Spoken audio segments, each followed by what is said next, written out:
Assalamualaikum warahmatullahi wabarakatuh.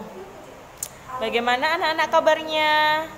Semoga kalian semua dalam keadaan sehat walafiat. Baik anak-anak, sekarang kita sudah sampai pada minggu kedua pembelajaran secara daring. Nah, untuk sebelum materi bisa lanjutkan, mari bersama-sama kita berdoa. Semoga diberikan oleh Allah kelancaran dan kemudahan dalam menerima materi pada pagi hari ini.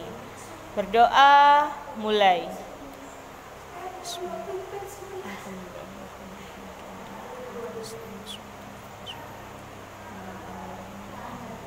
Berdoa selesai. Nah, anak-anak, untuk materi pertama pada pagi hari ini yaitu tematik subtema 2 pembelajaran 1. Nah, sekarang anak-anak pada materi pertama masih sama ya seperti kemarin, yaitu tentang gagasan pokok dan gagasan pendukung. Sekarang kalian buka buku kalian pada halaman 36 sampai dengan halaman 37. Di situ ada bacaan yang berjudul Fakta tentang Bahasa di Indonesia. Kalian baca terlebih dahulu pada halaman 36 sampai halaman 37. Kemudian tugas kalian adalah mencari gagasan pokok dan gagasan pendukungnya pada halaman 37 dari paragraf 1 sampai dengan paragraf 3. Nah, anak-anakku, setelah kalian mengerjakan itu, pada materi kedua yaitu tentang indera pendengaran. Nah, untuk lebih jelasnya anak-anakku semua perhatikan video yang akan Bu Iza putar. Berikutnya kita akan belajar tentang bagian-bagian telinga. Nah, kalian bisa perhatikan di sini telah ada gambar anatomi telinga. Jadi, setiap bagian-bagian ini memiliki nama serta fungsinya masing-masing. Nah, mulai dari yang pertama yaitu daun telinga. Daun telinga ini memiliki fungsi menangkap dan menyalurkan gelombang bunyi ke lubang telinga. Bagian berikutnya disebut dengan lubang telinga. Nah, fungsi dari lubang telinga ini adalah sebagai tempat masuknya gelombang bunyi ke saluran pendengaran.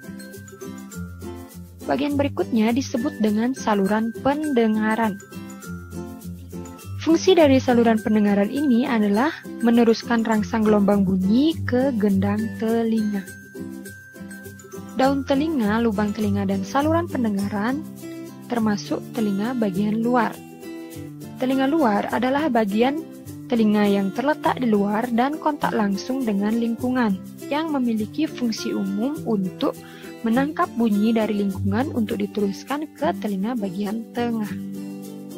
Bagian berikutnya yaitu gendang telinga, atau bisa juga disebut dengan selaput gendang atau membran timpani. Fungsinya adalah mengubah bunyi menjadi getaran. Bagian berikutnya yaitu tulang pendengaran. Jadi ada 3 macam tulang pendengaran yang disebut dengan tulang martil, tulang landasan, dan tulang sanggurdi. Nah, fungsi dari tulang pendengaran ini adalah memperkuat dan menghantarkan getaran ke saluran telinga dalam. Bagian berikutnya yaitu disebut dengan saluran eustasius. Fungsi dari saluran eustasius ini adalah menjaga keseimbangan tekanan udara di dalam dan di luar telinga. Jadi, tulang pendengaran, saluran eustasius, dan gendang telinga merupakan bagian dari telinga tengah. Telinga tengah ini berfungsi untuk mengubah gelombang bunyi yang ditangkap telinga luar untuk menjadi getaran. Bagian berikutnya yaitu kalian bisa perhatikan di sini ada 3 saluran setengah lingkaran. Ini yang pertama, yang kedua, dan yang ketiga. Nah, fungsi dari 3 saluran setengah lingkaran ini adalah untuk menjaga keseimbangan tubuh. Berikutnya, ada bagian yang disebut dengan rumah siput atau koklea, di mana fungsi dari rumah siput atau koklea ini adalah mengubah getaran menjadi impuls dan meneruskan ke otak. Bagian berikutnya ada saraf pendengaran, di mana saraf pendengaran ini berfungsi mengumpulkan semua getaran yang diterima untuk dikirim ke otak dan diproses oleh otak. Kemudian bagian yang terakhir itu disebut dengan otot pendengaran. Fungsi dari otot pendengaran ini adalah membantu kerja dari saraf pendengaran. Nah, berikutnya yaitu telinga bagian dalam ini terdiri dari 3 saluran setengah lingkaran, rumah siput, saraf pendengaran, dan otot pendengaran. Telinga bagian dalam berfungsi sebagai pusat kendali dari indera pendengaran untuk mengubah getaran menjadi impuls dan meneruskan ke otak melalui saraf pendengaran. Nah, demikian bagian-bagian serta fungsi-fungsi dari telinga. Berikutnya kita akan membahas tentang cara kerja telinga. Nah, bagaimana cara kerja telinga? Yang pertama, bunyi yang berasal dari lingkungan akan ditangkap oleh daun telinga untuk diteruskan ke lubang telinga.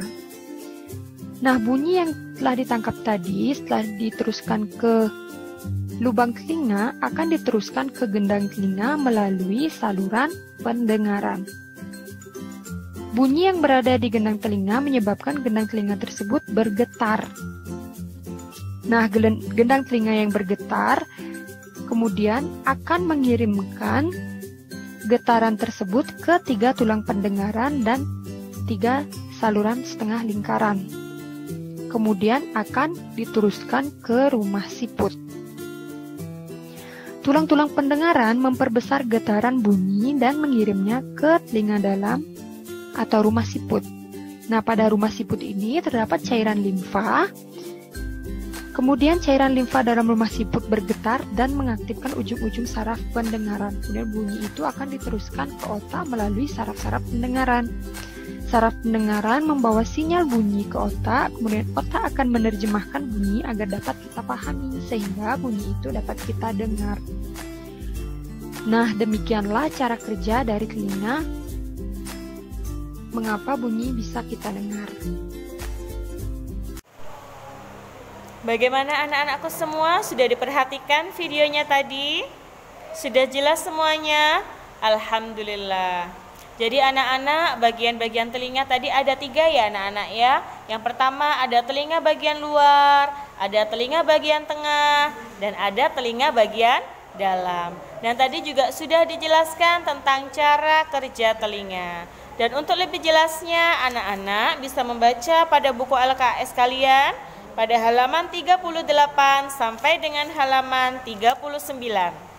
Dan tugas kalian sekarang adalah mengerjakan buku LKS pada halaman 39 nomor 1 sampai dengan 10. Untuk materi tematik, sekian dari saya, dari Bu Iza ya. Assalamualaikum warahmatullahi wabarakatuh.